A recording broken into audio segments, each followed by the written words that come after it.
Hey everyone at Newer Students, and welcome. This is our very first session on getting to know the Holy Quran, and I'm really excited. Many of us have held the Quran, we've read its verses, we treat it with a ton of reverence, right? But what if we've only been looking at it with one eye open? In this explainer, we're going to go on a little investigative journey together. We'll look at a few key perspectives that might just change everything you thought you knew about this incredible text. Okay, let's just jump right in with a really fundamental question. Is the Quran just a book? I mean, think about it. We see it, we can touch it, it's got pages, a cover. But is that all it is? Is that where its identity stops? This one question right here is going to be our guide for this whole journey.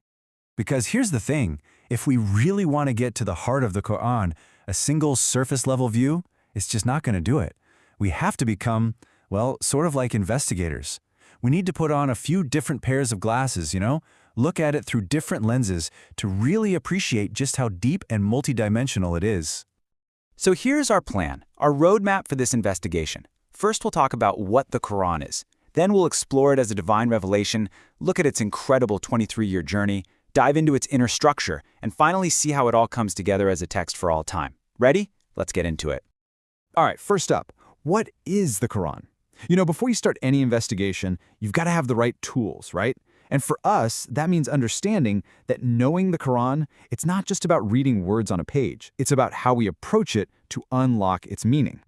So our sources point to three really powerful ways of knowing.